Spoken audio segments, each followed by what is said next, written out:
You never know if you're going to join the disability population at some point. Boy, that is true. Disability does not care happens. about your age. It does not care about your race. It does not care about your gender or sexuality. It can happen to anyone.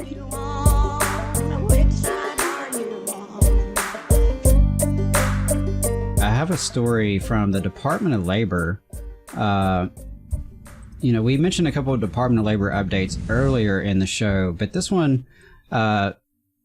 I came across it and it just really stood out to me. So the U.S. Department of Labor announced a report finding nearly half of accommodations for disabled workers have no cost. The U.S. Department of Labor announced that a new report finds that nearly half of workplace accommodations made for people with disabilities can be implemented at no cost to employers. And of those that do incur a one-time cost, the median expenditure has decreased when compared to previous reports to only $300. The newly published report, Accommodation and Compliance, Low Cost, High Impact by the Job Accommodation Network, which is a service of the Department's Office of Disability Employment Policy, analyzes survey data collected from employers from 2019 to 2022. The survey collected cost information from employers using online questionnaires, which increased the number and diversity of responses significantly. Before 2019, they collected this information via one-on-one phone calls. So they got a lot more information in this particular report.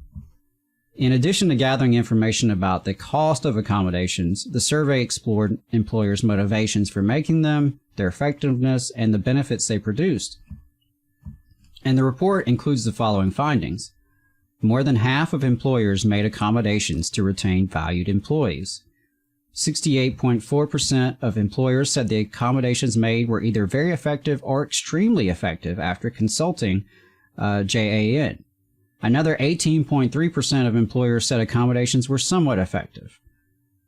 That's pretty good, right? 68.4% saying very or extremely effective.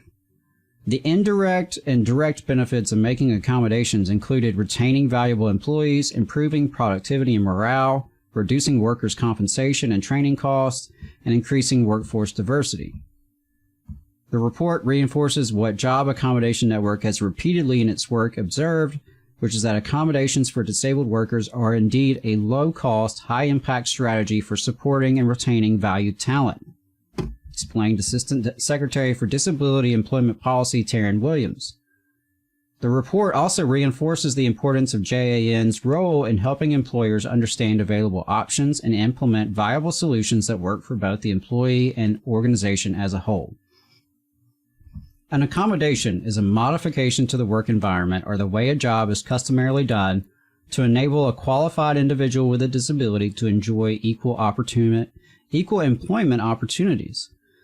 Under the ADA, covered employers must provide reasonable accommodations for applicants and employees with disabilities when requested, unless doing so would cause an undue hardship. So I wanted to lift up that report and just kind of share that with folks that accommodations, they're effective, they help, and they're not costly.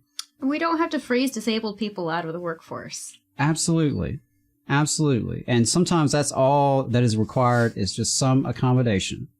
And that also just shows, how many jobs come with requirements or come with stipulations that actually have very little to do with getting the job done, right? That's How many retail positions have you seen that are customer facing, that are primarily about like operating a cash register, that also say you must be able to lift at least 50 pounds? Right. Right? Mm-hmm. And that's actually because they want you to do double duty. It's because they want to run skeleton crews. It's because they want to extract from you as much as possible. Right, right. It's not actually because you need to do those things in order to fulfill this job. Yeah, I think that's a great point. I mean, and that's something that I think if you're in the job hunting mode and you look at these job postings, you'll see some really interesting things in there that are being required sometimes that has nothing to do with the job itself. like you said, and I think sometimes that is meant to exclude people. Well, just look at the people beating the drum that we must return to work, even as we have discovered that remote work and working from home is often just as, if not in fact, more productive than Right. working in an office environment. Right. Right? So why do employers care about having their employees in the office if they can do the same job from home? They want employees in the office so they can monitor them, so they can surveil them. Right. So they can Control. Control so they can make every efficiency possible so that you never get a break, you never get a breather, you never get to just do your job efficiently. Right. Right? Well, they want to use that expensive real estate too. I was going to say true. that and the real So estate. they're wrapped up in that. Good. That's wrapped up in it too. That's wrapped up in it too. But that's a great point. I mean, you know, remote work can be an accommodation for folks. And it frequently is. You know, I am a disabled organizer organizing in disabled community, and the number of people I know who have been able to finally transition to being able to support themselves in a career because they can work from home is significant. It's huge. Because those jobs finally became available. Right. Right. Well, especially with prices for childcare and cars and stuff. With everything so expensive, it's extremely efficient if you can work from your house. If you don't have to rely on as much childcare, if you don't have to spend all this money trying to keep a car running. Right. Well, let's talk about that, right? In the context of affordable housing, if the closest you can afford to live to your job is an hour commute away, and you're losing 2 hours every day of your own personal time that Your you're not life. compensated for, Yes. right, in order to do this job that you could just be doing from home. Right. Right. I mean, as someone who drives from Athens to Huntsville all the time for work, that commute, which frankly is not even a bad commute, you know, comparatively speaking, it wears on you. And, you know, that time that is drained, that time you have to add into your schedule that, you're not being paid for. In fact, you're paying for it. You're paying for it in the maintenance of your car and in the gasoline you're putting in your car, and the insurance for your car, all that. So, I wanted to lift this up because, you know, I think it's important that we recognize there are folks in our community who have disabilities who are valuable members of our society. And, you know, if an employer needs to make an accommodation, like, make the accommodation. And there are guidelines for what is considered reasonable, right? When an employee says, I am disabled and I require an accommodation, they enter into an iterative discussion process, right? There is a negotiation that happens there. There are guidelines that determine whether that request is reasonable or not, right? So it's not just employees asking for whatever and demanding that with no guidelines, no accountability. Right. I mean, as we read from the Department of Labor here, they have the Job Accommodation Network. Like, literally, they have an entire Office of Disability Employment Policy. Employers are not out there by themselves. So, I mean, not that I think many employers listen to our program. But they should. They should. You're an interesting person if you do, and I appreciate you.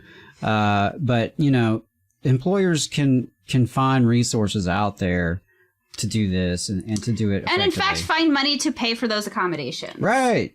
Even when they do cost money, which, you know, this report says most cost less than $300, which is, you know, less than a week of pay in most cases. Right. And what's that worth to be able to retain that employee who has already been trained, who is already in the role? Yeah. What's the opportunity cost of letting that person go and having to fill that role? Right.